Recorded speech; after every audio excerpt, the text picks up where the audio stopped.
The last transmission from Survey Team 9 arrived 4,000 years too late. High Archivist Brel found it buried in a corrupted data cluster that maintenance drones had flagged for deletion. The file was small, barely a few seconds of audio, but the words changed everything he thought he knew about the galaxy. Do not come here, do not wake them, they are sleeping, but they will not sleep forever. Brel played the message 17 times before contacting Admiral Ren Solaris. His hands trembled as he waited for the connection. In 200 years of service to the Galactic Dominion's archives, he had never trembled. Solaris answered from the bridge of his flagship, the Sovereign Dawn. The Admiral was a practical creature, not given to superstition or fear, but when Brel transmitted the ancient recording along with its origin coordinates, something shifted in his expression. These coordinates, Solaris said slowly, they match the trajectory of the unknown signal we detected yesterday. Yes, Admiral, whatever Survey Team 9 found 4,000 years ago is now heading toward us. Lieutenant Kira Voss interrupted with urgent news. Her scales had turned pale, a sign of stress in her species. Admiral, the Drekvari horde has crossed into Dominion territory, 400 warships. They will reach the colony worlds within 6 days. Solaris closed his eyes. The Drekvari were monsters. They had burned 17 civilizations to ash. The Dominion had prepared for this war, but 400 ships was an army beyond anything they had anticipated. And this unknown contact, he asked, where is it now? Voss checked her instruments, moving at speeds we cannot explain. It will intercept the Drekvari fleet in approximately 14 hours. One contact against 400 warships. Yes, Admiral. Brel's ancient voice crackled through the channel. Admiral, I searched the sealed archives. The founders left a single note attached to the Survey Team 9 file. It says, if they ever leave their world, pray they come as friends. Solaris stared at the star chart. A single dot moved steadily toward the mass of red markers that represented the Drekvari armada. Whatever ancient terror had frightened the founders was about to meet the greatest military force in known space. All ships hold position, he ordered. We observe, we do not interfere. Whatever happens next is beyond our control. Across the void, Warlord Grenth stood aboard his flagship, the Eternal Conquest. He was counting the worlds he would burn. The Dominion had grown soft and wealthy. Their colonies would provide slaves. Their technology would be stripped and studied. Their leaders would kneel or die. His tactical officer interrupted his pleasant thoughts. Warlord, sensors detect a single vessel approaching at high speed. Grenth smiled. One ship. They send one ship against the horde. Is this a joke or an insult? Unknown, Warlord. The vessel does not match any design in our database. We cannot identify its origin. Then we will tear it apart and learn its secrets from the wreckage. Grenth settled into his command throne. Continue the advance. If this fool wants to die first, grant the wish. The unknown vessel dropped out of faster-than-light travel directly in the path of the armada. It was small and dark, scarred with the marks of long travel. No weapons were visible, no shields activated. Grenth opened a communication channel. Unknown vessel, you have entered Drekvari space. Surrender immediately or be destroyed. The response came after a long pause. The voice was calm and flat, speaking through a translator that struggled with the unfamiliar language. I am Captain Yuri Nolan of the Human Exploratory Corps. I have watched your fleet gather. I know what you intend. I am giving you one chance to turn around. Take it. Grenth laughed until his chest hurt. His officers joined him. The bridge filled with harsh amusement at this tiny creature's demands. You threaten the Drekvari horde, Grenth said when he recovered. You are either brave or stupid. Either way, you will die screaming. All forward batteries, fire. 12 destroyers unleashed their weapons. Plasma and kinetic rounds and radiation beams converged on the human vessel. The barrage lasted 10 seconds. When it cleared, nothing remained but dissipating energy. Grenth smiled. Collect the debris. I want to study, Warlord. His tactical officer's voice cracked. The vessel is intact. The human ship floated exactly where it had been, not a single mark on its hull. It hung motionless for a moment, then it moved. Grenth had conquered worlds. He had watched armies fall. He had never seen anything move like this. The human vessel passed through his destroyers like a blade through water. Ships exploded.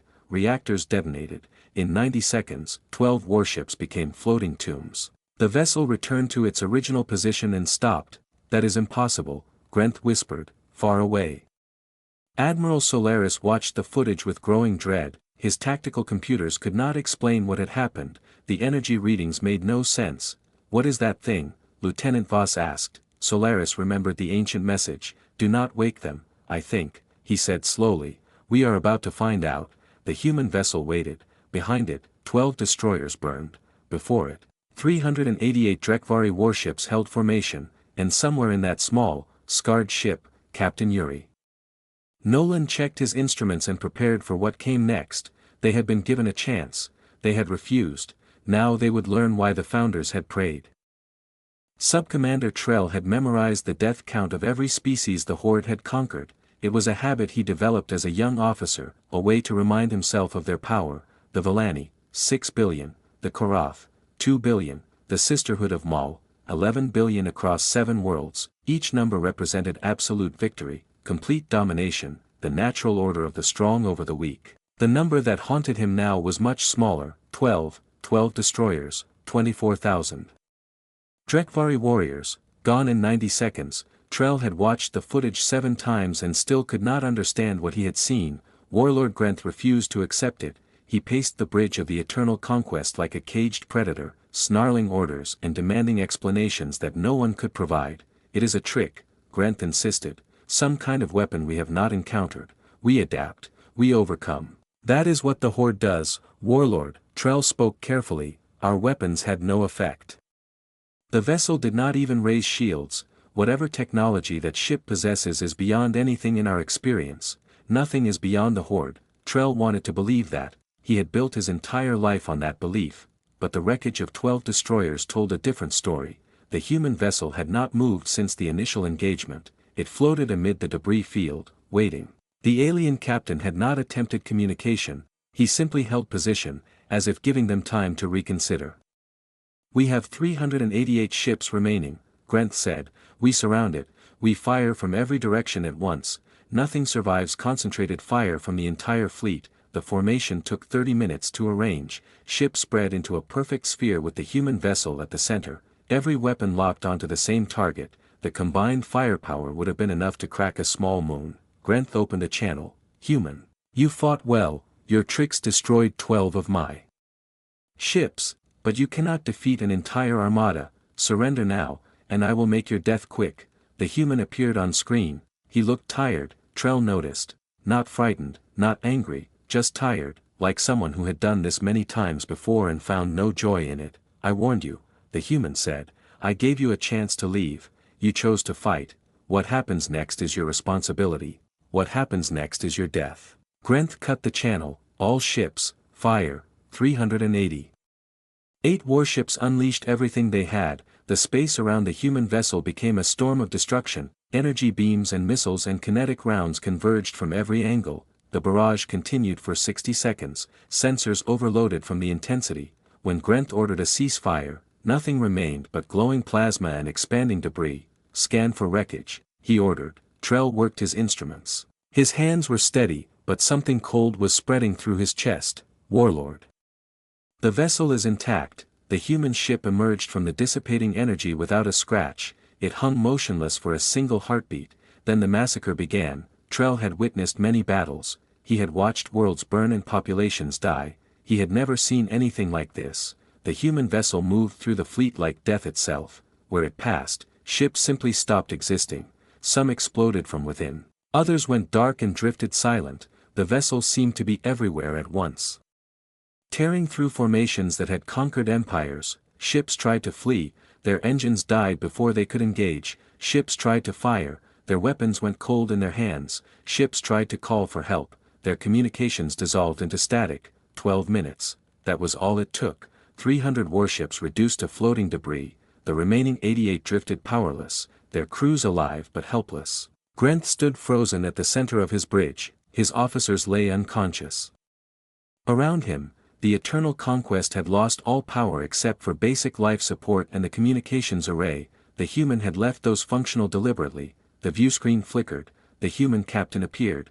"I disabled your remaining ships," he said. "Your crews will survive. You have enough power to limp home. Go back to your territory. Tell your people what happened here. The Horde's reign ends today. If you threaten innocent worlds again, more of my kind will come. We will not be as Patient as I have been, the channel closed. Trell found his voice. Warlord, what do we do? Grant did not answer. He stared at the screen where the human had been. His face was pale, his hands shook. The master of the Drekvari horde, conqueror of 17 civilizations, had nothing left to say. Far away, Admiral Solaris received the battle report. 312 ships destroyed, 88 disabled. 1 human vessel, 0 human casualties. Lieutenant Voss stood beside him. Sir, the human is requesting permission to approach Dominion space. He says he wants to talk. Solaris looked at the numbers. He thought about the Founder's ancient warning. He thought about the prayer they had left behind. Tell him we are listening, he said. And Voss, be very, very polite. Chancellor Moradren had executed 3 of her predecessors. It was not personal. In Dominion politics, weakness meant death. The strong survived and the weak became warnings. She had clawed her way to power through cunning and ruthlessness, and she had held that power for 40 years through the same methods. Now she sat in the council chamber and felt something she had not experienced since childhood, genuine fear. The footage played on the central display, representatives from 47 species watched in silence. Some had stopped breathing, others wept, a few simply stared with expressions of complete incomprehension. One ship had destroyed 312 Drekvari warships in 12 minutes. This is impossible, Ambassador Krell of the Synthesis muttered. His species communicated through mathematical equations, and he kept recalculating the odds as if hoping for a different answer. The probability of this outcome approaches 0, our models cannot account for it. Your models are wrong, Dren replied, the evidence is on the screen. Admiral Solaris stepped forward. The human vessel will arrive at Bastion Prime within the hour. Captain Nolan has requested a formal audience with the council. He comes alone and unarmed. Unarmed, General Veth of the warrior caste laughed bitterly.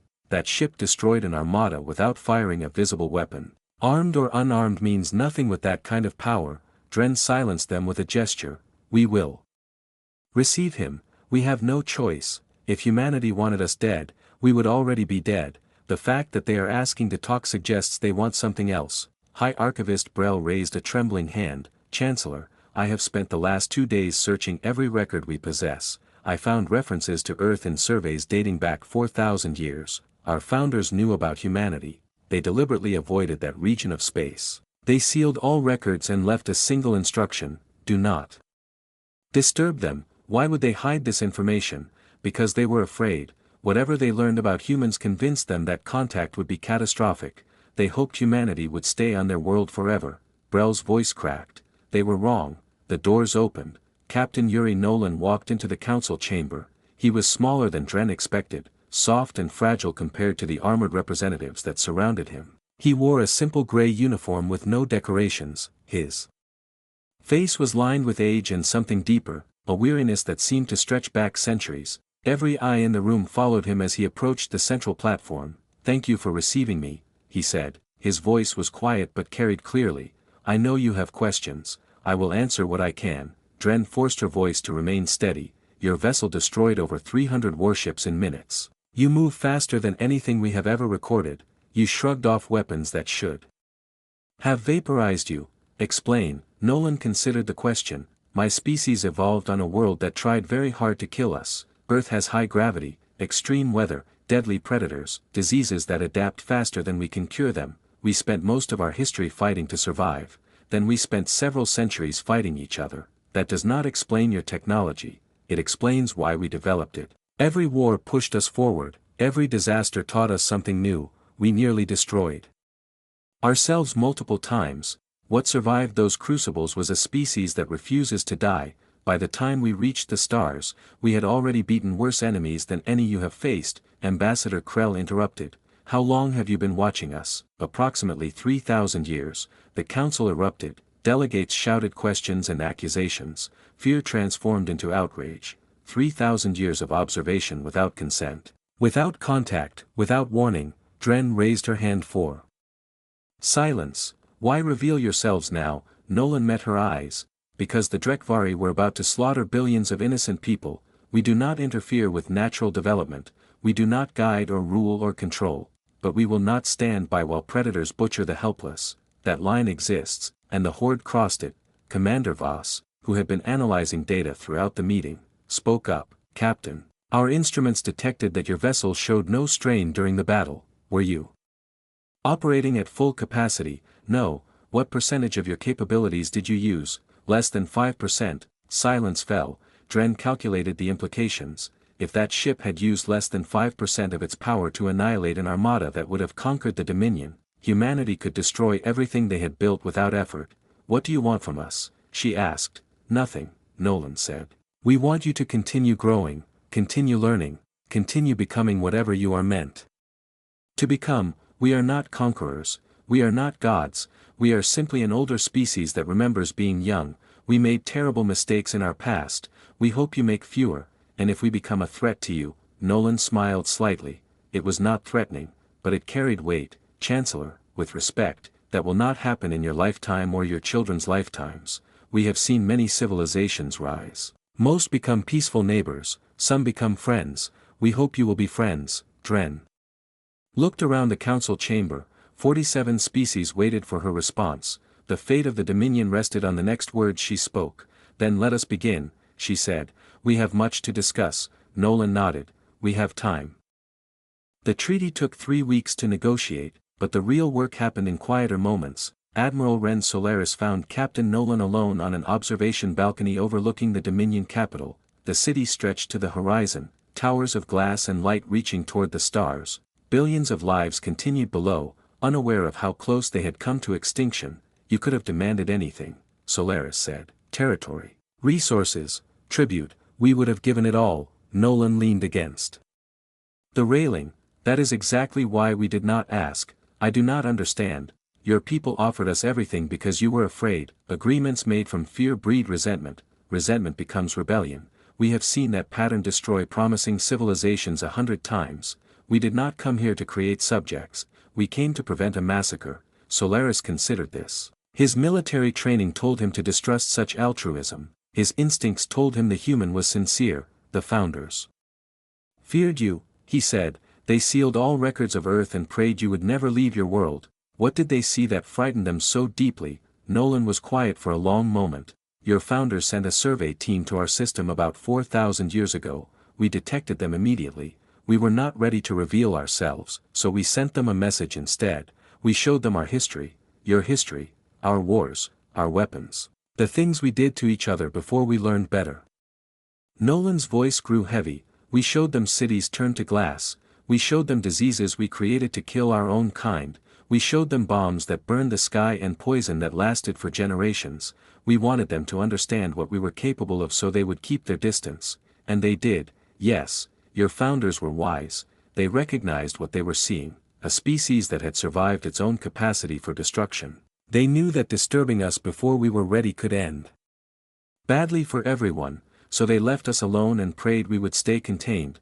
But you did not stay contained. Nolan smiled slightly. No, we healed, we grew, we learned from our mistakes, and when we finally reached the stars, we found a galaxy full of younger species making the same errors we once made. We decided to watch and wait, to let you develop naturally, to intervene only when absolutely necessary. Below them, the city lights flickered like earthbound stars. Solaris thought about everything he had believed about power and strength. The Dominion measured success by territory and resources. Humanity measured it by something else entirely. Commander Voss completed her analysis of your technology, Solaris said. She estimates you are at least 50,000 years ahead of us, possibly more. Sounds about right. You could rule the entire galaxy without opposition. Every species would bow before you. Why choose this path instead? Nolan turned to face him. Because we tried ruling once, long ago, before we understood what we were doing. We found younger species and decided we knew what was best for them. We guided their development, we shaped their cultures, we made them dependent on our wisdom and protection. What happened? They never grew, they never learned to stand on their own. When we eventually stepped back, they collapsed. Some destroyed themselves, others devolved into barbarism. We had stolen something precious from them, the struggle that makes a species strong. Nolan's expression darkened with old grief. We swore never to make that mistake again. Now we watch, we protect when necessary, but we do not guide. We let you find your own path, even when that path includes pain. Solaris absorbed this. It contradicted everything he had learned about the nature of power. the strong ruled and the weak served. That was the fundamental law of existence, or so he had believed. The Drekvari horde has collapsed, he said, without their fleet. Their subject worlds rebelled, Grenth is dead or hiding, 17 civilizations are rebuilding their freedom. You accomplished in one day what the Dominion could not achieve in centuries of preparation. We did not accomplish anything, we simply removed an obstacle. Those civilizations freed themselves, they found the courage to fight back because they finally had a chance. The victory belongs to them. A message arrived on Solaris's communicator. The treaty ceremony was about to begin. Chancellor Dren and the council were waiting. One more question, Solaris said. Will we ever see you again? After you leave, will humanity remain involved? Nolan straightened. We are always involved. We have been watching for 3,000 years.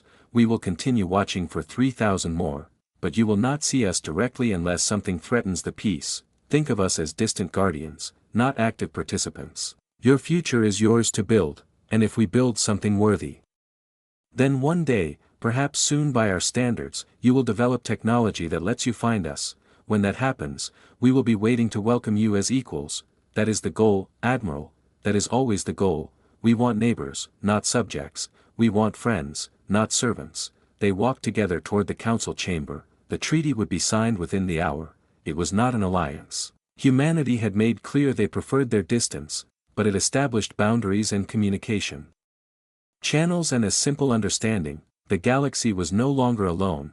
Somewhere in the darkness between stars, older and wiser beings were watching, and for the first time in his long career, Admiral Ren Solaris found that thought comforting rather than terrifying. High Archivist Brel had spent 200 years filling the archives with knowledge. Now he sat at his desk, staring at a blank entry form, struggling to find words for something the archives had never contained. Hope. The treaty had been signed 3 days ago. Captain Nolan and his vessel had departed that morning.